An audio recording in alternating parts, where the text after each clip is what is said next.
আলহামদুলিল্লাহি ওয়া সালাতু আলাইহি আম্মা বাদ ফাউযু বিল্লাহি মিনাশ শাইতানির রাজীম বিসমিল্লাহির রহমানির রহিম হামিম আল কিতাবিল মুবিন ইন্না আনসালনাহু ফি লাইলাতিন মুবারাকাতিন ইন্না কুন্না মুনজিরিন ফিহা ইফরাকু কুল্লু আমরিন হাকিম সাদাকাল্লাহুল আযীম।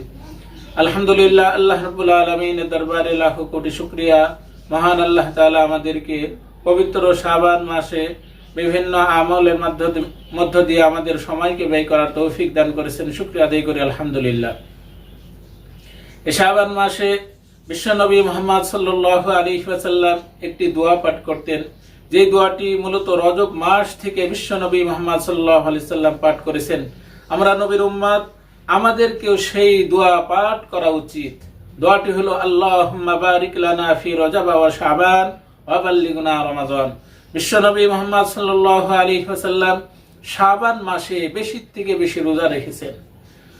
রমজান মাস ব্যতীত বাকি 11 মাসের মধ্যে সবচেয়ে বেশি রোজা রেখেছেন শাবান মাসে। নবী সাল্লাল্লাহু আলাইহি ওয়াসাল্লাম শাবান মাসে বেশি রোজা রেখেছেন কেন? এগুলো হাদিসে বর্ণনা দিয়েছেন। এক হাদিসে আছে, বিশ্বনবী বলেছেন, শাবানু বাইনা রজব ও রমজান। শাবান মাস হলো রজব ও রমজান মাসের মাঝে। আমরা জানি রজব মাস সম্মানিত 4 মাসের একটি, আর রমজান মাস হলো বছরের সবচেয়ে শ্রেষ্ঠ মাস। তো মানুষ মনে করে রজব মাস তো সম্মানিত, এই মাসে মানুষ ইবাদত বন্দি করে। শাবান মাসে এসে মানুষ একটু অবহেলা করে যে সামনে তো রমজান মাস, ইবাদত করবই, এই মাসে একটু আমরা বিশ্রাম করি, এভাবেই মানুষ অবহেলা করে। এজন্য বিশ্বনবী মুহাম্মদ সাল্লাল্লাহু আলাইহি সাল্লাম বলেন, এই মাস যেন অবহেলিত না হয়, এই জন্য বিশ্বনবী বেশি থেকে বেশি রোজা রেখেছেন। এছাড়া অন্য একটি হাদিসে আল্লাহ রাসূল বলেন, ওয়া শাহরুন তুরফাউ ফীহিল আমালু ইলা রাব্বিল আলামিন। শাবান মাস এমন একটি মাস, যেই মাসে বান্দাদের আমল আল্লাহ তাআলার কাছে নিয়ে যাওয়া হয়। ফাউহিব্বু আইয়ারফা আমালি ওয়া আনা সায়েম। আর আমি নবী এটা পছন্দ করি যে আমার আমল নামা যখন আল্লাহ তাআলার কাছে পেশ করা হবে, তখন যেন আমি রোজা অবস্থায় থাকি।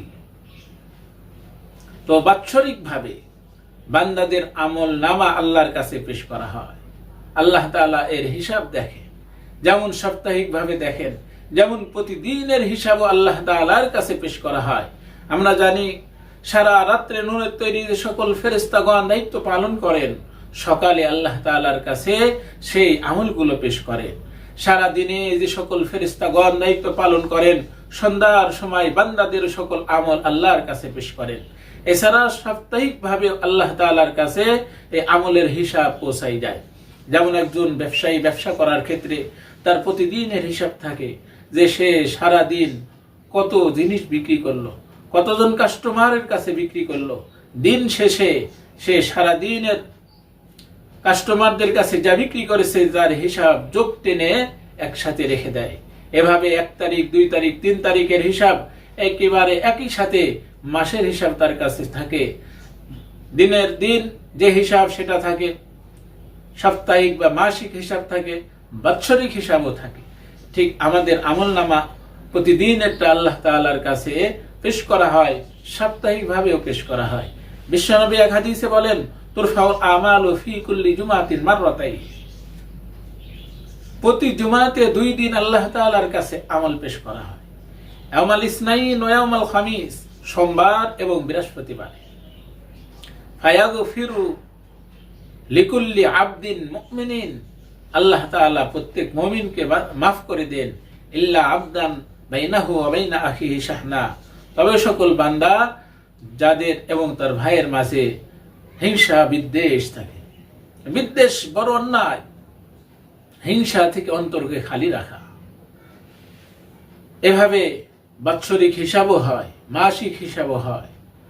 আমি সূরা দুখানের প্রথম যে আয়াত তেলাওয়াত করেছি, আল্লাহ বলেন, হামিম আল কিতাবিল মুবিন। স্পষ্ট কিতাবের কসম খেয়ে আল্লাহ বলেন, ইন্না আনসালনাহু ফি লাইলাতিন মুবারাকাতিন ইন্না কুন্না মুনজিরিন।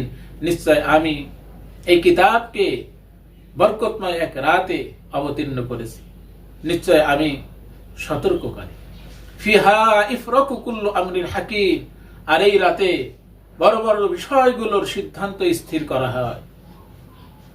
তো লাইলাতুল মুবারাকা কোরআনের ভিতরে যে শব্দ ব্যবহার হয়েছে এর ব্যাখ্যায় জমহুর মুফাসসিরিনে কিরাম বলেন এর দ্বারা উদ্দেশ্য হলো লাইলাতুল কদর।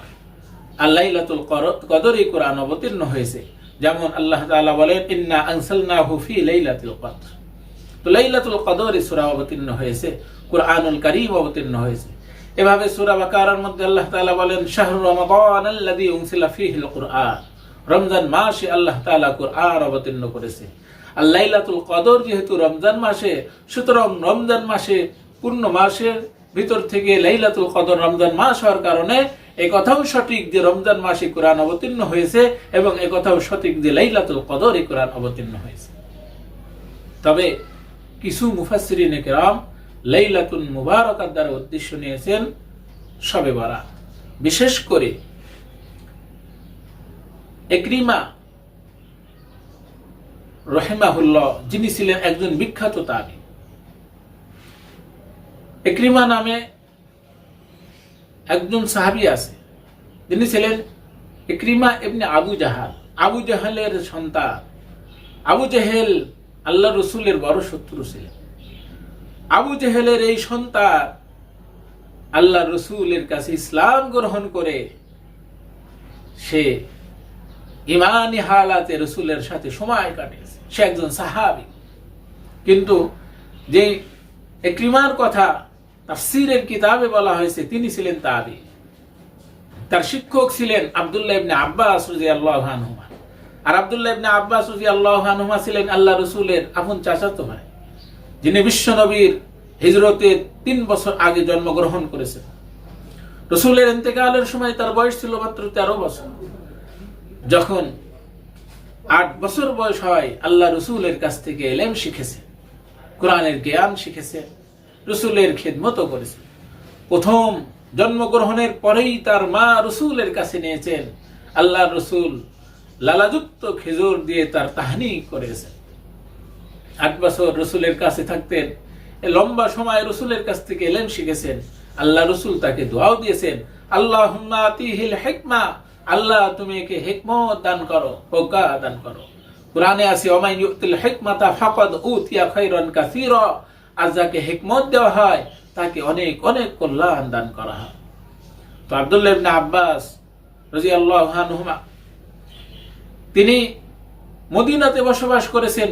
দ্বিতীয় খলিফা ওমর রাদিয়াল্লাহু আনহু যখন খলিফা ছিলেন, বড় কোনো সমস্যার সম্মুখীন হলে মীমাংসার পূর্বে, সমাধানের পূর্বে আব্দুল্লাহ ইবনে আব্বাস রাদিয়াল্লাহু আনহুমার সাথে পরামর্শ করতেন।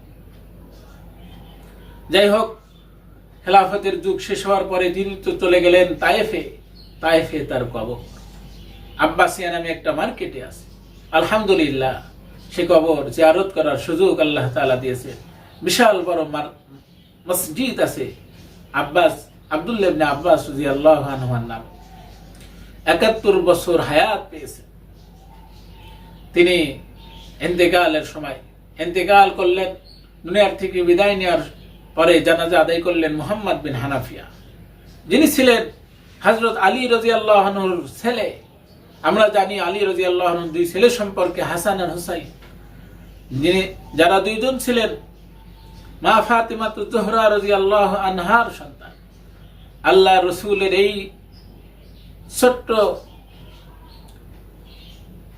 ছোট্ট সন্তান, এই কন্যা সন্তান ফাতেমা যখন ইন্তেকাল করে তখন তিনি হানিফা গোত্রের এক মহিলাকে বিবাহ করে। আল্লাহ রসুলের কাছ থেকে আলী রাদিয়াল্লাহু আনহু অনুমতি নিয়েছিলেন যে আমার যদি 3 নম্বরে কোনো পুত্র সন্তান হয় আমি তার নাম আপনার নামের সাথে মিলাই রাখতে চাই। আল্লাহ রসুলের কাছ থেকে অনুমতি চাইলে আল্লাহ রসুল বললেন অবশ্যই, আমি তোমাকে অনুমতি দিলাম, আমার নাম মুহাম্মদ, তুমিও তোমার সন্তানের নাম আমার নামের সাথে মিলাই রাখ। তো আলী রাদিয়াল্লাহু আনহু তার এই 3য় সন্তানের নাম রেখেছিলেন মুহাম্মদ। তবে তার মায়ের দিকে নিসবত করে তাকে বলা হয় মুহাম্মদ বিন হানাফিয়া। যাই হোক, তিনি জানাজা আদায় করেছেন। জানাজার সময় যে কুদরত দেখা গেছে লম্বা আলোচনা হয়ে যাবে। তো আমি এখানে আব্দুল্লাহ ইবনে আব্বাস রাদিয়াল্লাহু আনহুর আলোচনা যে জন্য টানলাম যে গাছ ভালো হলে ফল ভালো হয়। এজন্য যে ইকরিমা রাহমাতুল্লাহি আলাইহি বিখ্যাত তাবী, তিনি যে তাফসীর করেছেন লাইলাতুল মুবারাকার দ্বারা উদ্দেশ্য হলো শবে বরাত, এটা উলামা ইকরাম ফেলে দিতে পারেন না। কারণ উলামা ইকরাম বলেন যে লাইলাতুল কদরে আল্লাহ কুরআন নাজিল করেছেন, এর চূড়ান্ত সিদ্ধান্ত গ্রহণ করেছিলেন হলো শবে বরাত। এটাও বরকতময় রাত। এছাড়া একটা রাতের ফজিলতের জন্য কুরআনেই থাকতে হবে এটা জরুরি না, বিশুদ্ধ হাদিসে এর ফজিলত বর্ণিত হয়েছে। এ বিষয়ে অনেক হাদিস আছে যা দুর্বল। আমি সে সকল হাদিসের আলোচনার দিকে যাব না। একটা হাদিস বলবো, যে হাদিস আমাদের দেশের অসংখ্য আহলে হাদিস যারা এই রাতের ফজিলতকে অস্বীকার করে, তারাও এই হাদিসকে দুর্বল বলতে পারেনি। ইতিপূর্বে কোনো মুহাদ্দিস দুর্বল বলতে পারেনি, পারবেও না।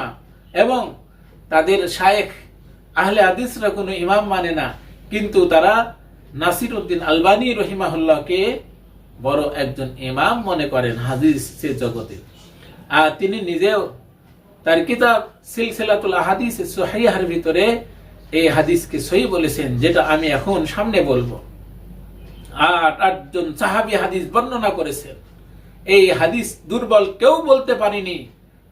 সেই হাদিস হলো, আল্লাহর রাসূল বলেন, ইন্নাল্লাহা লা ইয়াত্তালিউ ফি লাইলাতিন নিসফি মিন শাবান, আল্লাহ তাআলা মধ্য রজনীর অর্থাৎ শাবানের 15 তারিখের রাত্রে বান্দাদের প্রতি বিশেষ দৃষ্টি দেন। ফায়াগফিরু লিজামিই খালকিহি, আল্লাহ তার সকল মাখলুককে মাফ করে দেন, 2 শ্রেণীর মাখলুক, 2 শ্রেণীর মানুষ ব্যতীত। ইল্লা লি মুশরিকিন, তার ভিতরে একটা হলো মুশরিক, 2 নম্বর মুশাহিন, হিংসুক।